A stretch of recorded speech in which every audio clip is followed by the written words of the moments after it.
2025 passed by quickly, and ngayong 2026, what changes can we make to ensure we're not the same person we were a year ago?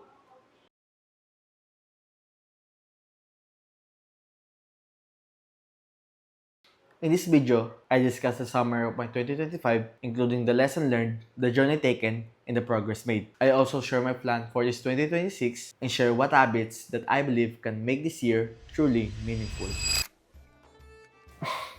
So ayun, 2025 start with me having no client. There's actually one, but that client is just per project and hindi niya kaya masustain yung overall expenses ko. So I remember on December 2024, wala talaga akong client noon and I pursue learning After Effects. I do free test job just to hone my skills with a chance to land a new client. And sa pag-enter ng 2025, I decided to start posting on YouTube. So, ang plano ko nga nun is one content per month, but naging one content a year siya kasi isa lang yung na-post ko noong 2025, which is noong January 2025. And ngayon, ang goal ko is to post 4 to 5 content a year. Before January end, I closed 2 clients simultaneously. And they are good paying clients. But I also edit for them non-stop and ayun, na-drain ako noon and hindi ko na nagagawa yung mga ibang gawain. Puro edit na lang talaga. Tapos naisip ko na mag-train ako ng mga editor to help me with my clients because yung tiwala ko nun sa mga home base, sa mga work from home ng mga editor is parang nawawala na kasi ay nga, madami talagang mga dahilan. So I decided to train 2 editor in person. At first, it was hard because they don't have any editing background and I just taught them from scratch talaga. Pero ngayon, magagaling na sila and actually, mas magaling pa nga sa akin sila mag-edit ngayon. And na-help talaga nila ako sa mga client works. Also, first quarter of the year, I weighted around 80 kg and I am classified overweight and I think malapit na ako nun sa obese. So, ang pangit na feeling ko noon because throughout the years, since early high school pa lang, feel ko talaga na ako yung person na inalagaan yung katawan kasi ayun, nag-workout na ako noon, nagpo-push up, nagko-core workout, mga ganong workout lang. Siguro, isa sa factor kaya tumimba ako ng ganon is nawalan ako ng track sa timbang ko. And also, I have been eating on different schedule. Like, kung kailan ako gising, kasi paiba-iba yung body clock ko nun. And ayun, madami akong carbs na kinakain kasi puro ako pansit nun. Paborito kong pagkain pansit. In the second quarter of the year, I closed another client and began running. My ultimate goal is to start boxing, but I know my stamina needs improvement. So I decided na tumakbo muna for about 2 months bago ako pumasok sa pagbaboxing. Then came my very first scooter. So ang binili ko noon is Aerox. And binili ko siya around April. And ayun, nakatulong talaga siya sa daily lives ko kasi ay nga, pamamalengke, pagkatid sundo. Tapos ayun, na-experience ko din mag-rides with mga apports. And naumpisa na din namin ng utol ko yung pinapangarap namin clothing line. And ang struggle namin noon is nahirapan kami maghanap ng maayos na supplier ng tela and also yung gagawa ng design. So kung saan kami napadpad noon, papunta na kami sa kasulok-sulukan ng Manila and Caloocan, lahat na. Talagang siniksik namin buong Metro Manila. It was a strong start last year and we learned a valuable lesson and mas gagalingan pa namin ngayong taon.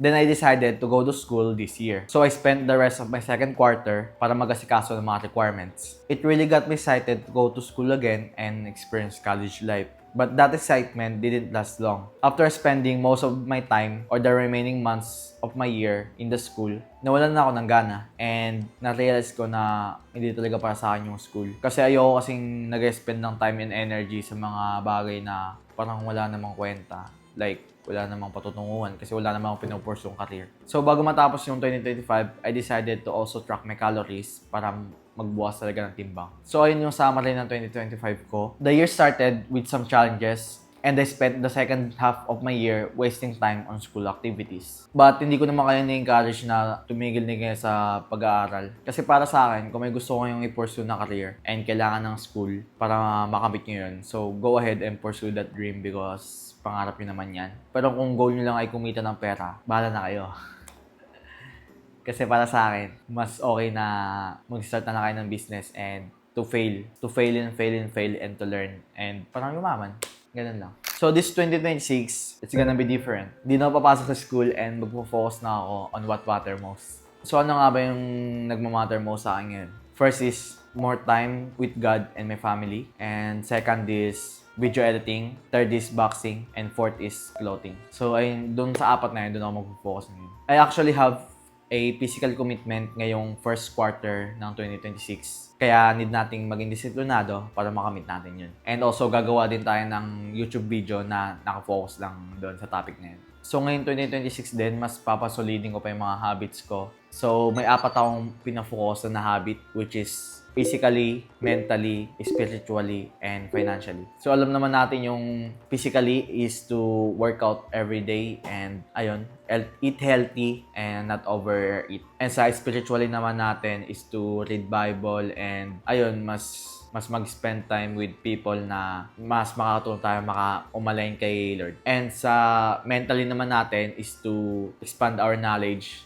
by reading books and watching YouTube video that have valuable lesson. And yung financial line naman natin is ayun, mag-focus kung paano tayo kumita ng madami para mas madami pa tayo magawa and but soon is makatulong tayo sa iba. So, ang pinaka-strategy ko ngayong 2026 is to just focus on the day. So, make sure na nagka-count talaga yung araw mo. Like, before you go to bed, masaya ka kasi ayun, nagawa mo yung mga sinabi mong gagawin mo. It's okay to set your goal like 3 months goal, 6 months goal, and 1 year goal. But hindi naman natin magagawa kung palpak yung bawat araw natin. Kaya, ayun, just really focus on the day, on ano yung nagawa mo sa isang araw na yun. So, I have 3 main goals this year. First goal is to finally own a house. Hindi na mag-rent and have a good environment na mas makakatulong pa sa atin makapag-focus lalo. Kasi, I think, isa yung environment sa most crucial part ng pag-improve ng sarili kasi hindi ka naman pwedeng gawin mo yung